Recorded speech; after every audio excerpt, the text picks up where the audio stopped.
In addition to posting your PHP files on your website, you also need to create a copy of your database on your remote server.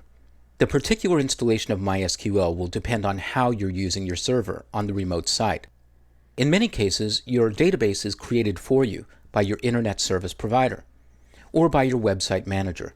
But it's up to you to create an SQL script that you can run to recreate your database structure remotely. In this video, I'll show you how to create the script using phpMyAdmin. If you're working with WAMP Server on Windows, you can open up phpMyAdmin from the Admin menu. And if you're working on MAMP on Mac OS X, go to the MAMP home page and then click phpMyAdmin. From there, click into your database. My database is named Explore California. And then click Export at the top of the table list. In the export screen, you're asked which tables you want to export. I'm going to select all of the tables. Then there's some options you need to look at. You'll want to output the SQL format. That's the default. And then under Options, click the option to add a drop, table, view, and so on. This means that when you run the script, if a particular table structure already exists, it will be replaced. There are other options that you might want to include. For example, if you want a fresh, clean database, you can uncheck the Data option, and then you'll only get the structure. Or you can add the Data option, and then go into the resulting SQL script and make any changes you need to. At the bottom of the screen, check Save as File, and you'll be prompted when the file is supposed to be saved. Click Go.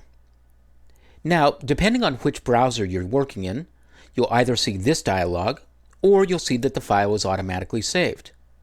I'm going to select Save File and click OK.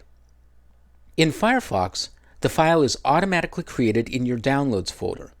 If you're working with Internet Explorer on Windows, you'll be prompted for the location where you want to save the file.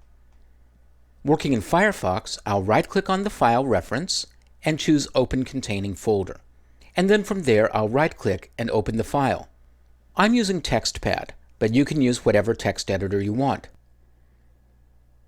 The file will include all of the data structure and actual data. If you don't want to include actual data in a table, there are two steps to follow. First of all, go to the Insert statements under the Dumping Data comment and delete them. And then go back to the table structure and change the auto-increment value from whatever it's set at to a value of 1. And that means when the first record is inserted, the primary key value will be 1. You can also make changes such as the database engine, which is done on a per table basis, and any other changes that you want to make. Once you've created the SQL file, save it, and you'll be ready to move on to the next step, importing the file into your remote database, which I'll describe in another video.